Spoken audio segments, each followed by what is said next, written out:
All right, welcome back. This is our last week. I honestly can't believe that.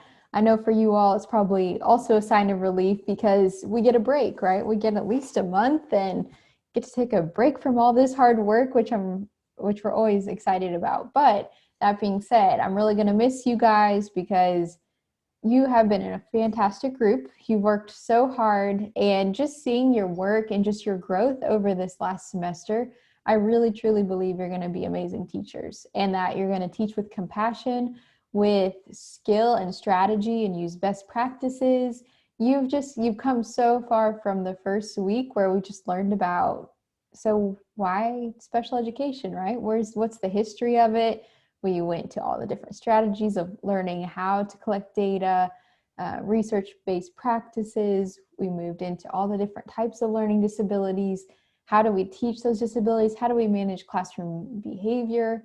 We've gone through so much. This is like a master's course of so many things in one, but I think it's going to benefit you, and can't wait to see you all out in the field. That's going to come sooner than you think, that it's going to be your first day and you're thinking, wow, I'm already here.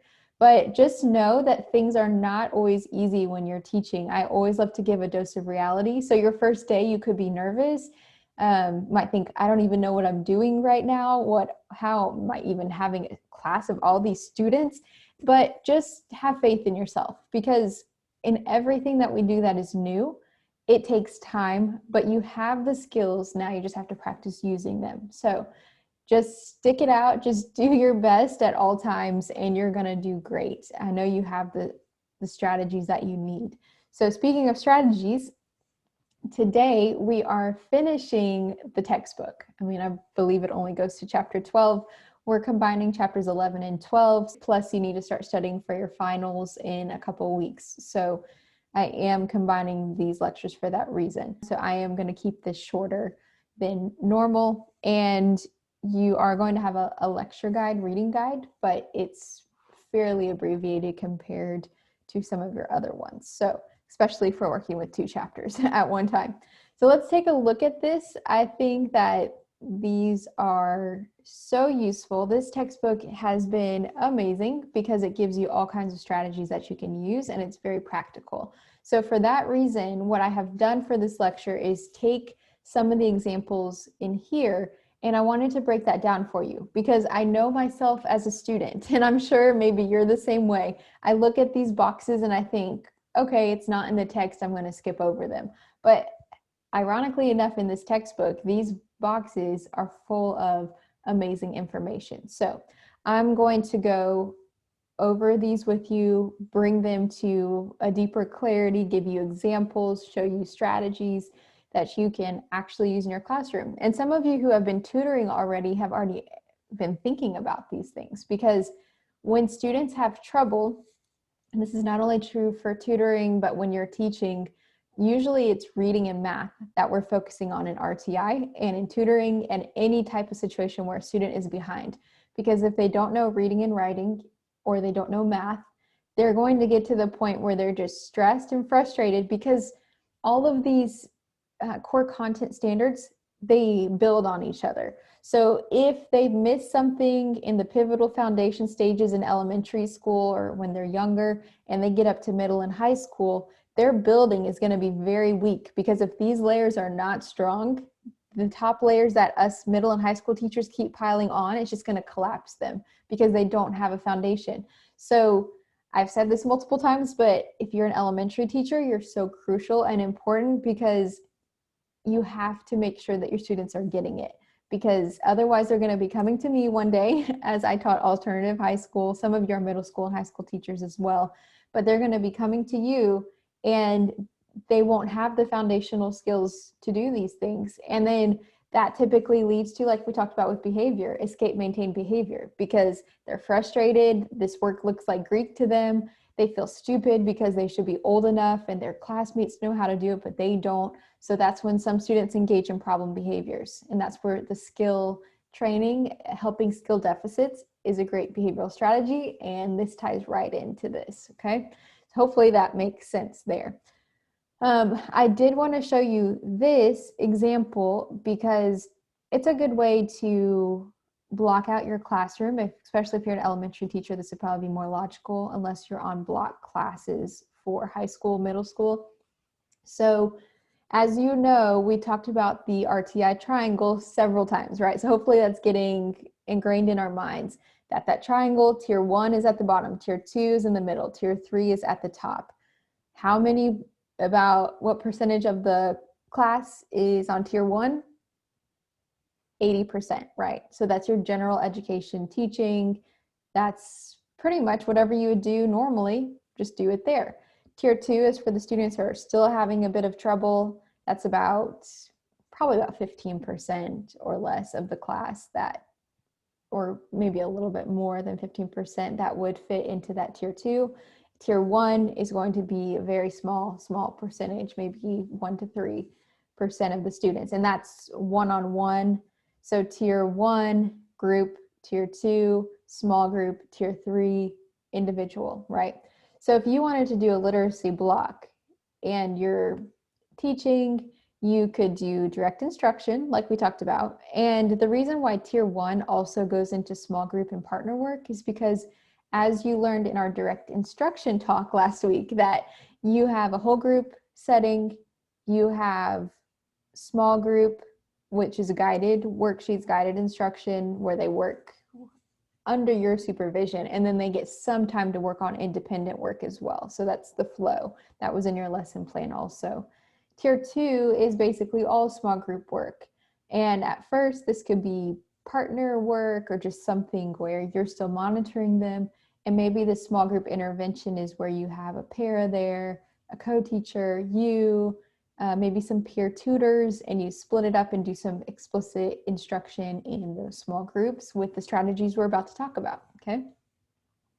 So I did want to note before I go to that, it does say here that reading assessment to inform instruction, screening and progress monitoring. I think personally this is the most important thing you can do. So if it's your first week in the classroom, first month, actually first week is much better. You don't want to wait till the end of the month. You want to know where each of your students are on their reading. You could look at their state testing scores. You could look at their scores from the school from the last year. But I like to have a good grasp myself. And so I give my own tests, and there are some in the textbook, which will be in your reading guide that you can also refer to. But personally, I just wanted to let you know what I do to assess them, see where they are, and direct my instruction as a teacher according to it. So as you have noticed, that's something that I really like to do, is to see, okay, what's working best for the class. I will change instruction and I will change what I'm about to teach according to what I'm seeing the week before, okay, of how people are receiving things. Are they getting content? Am I getting feedback from these different things? That's what we're supposed to do as teachers. I know a lot of teachers, when I was out there, we get super busy, right? We have tons to grade.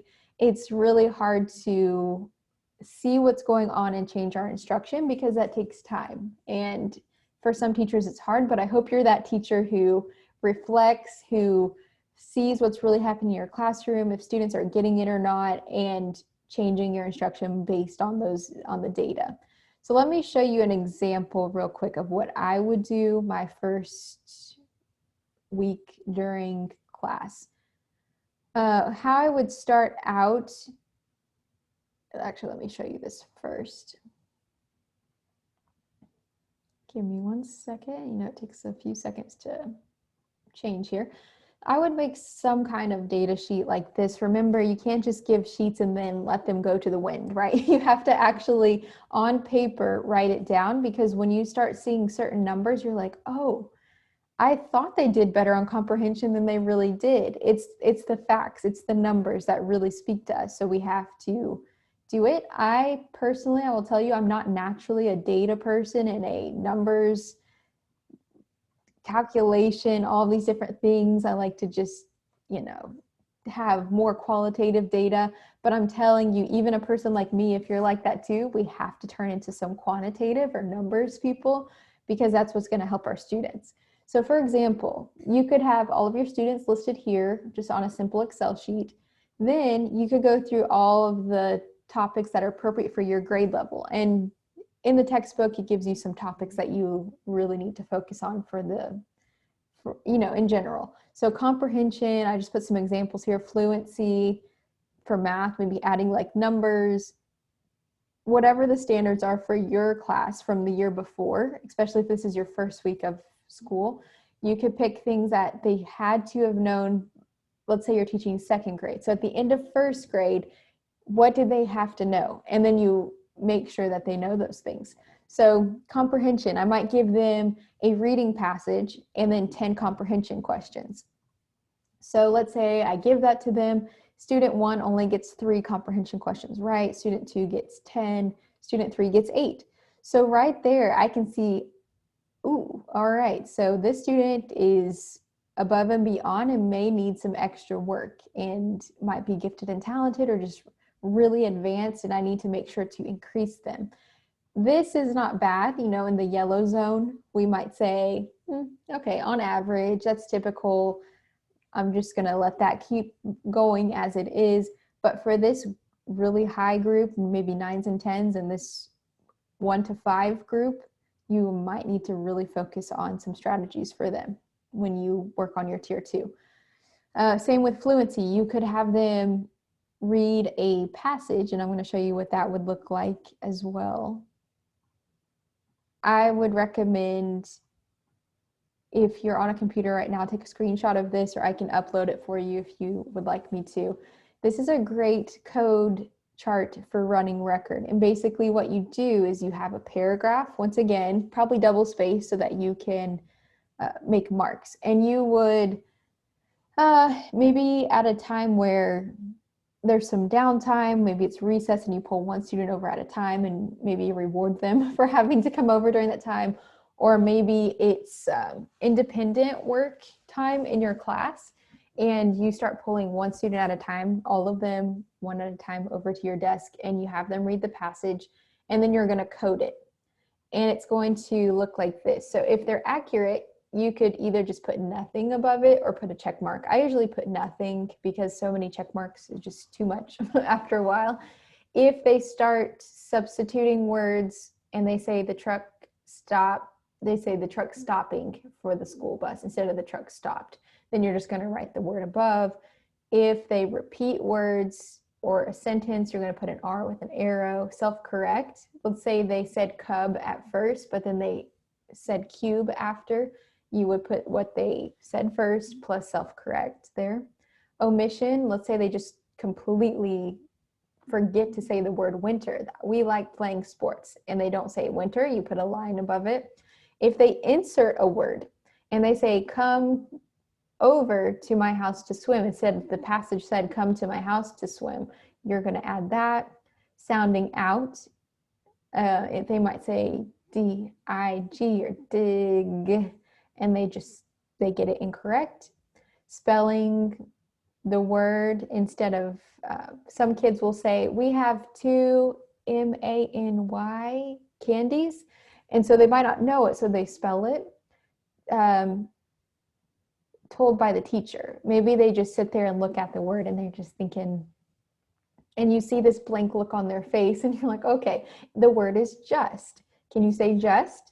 And they say just, and then they say get your work done. So then you would put a T above that word because you said it to them.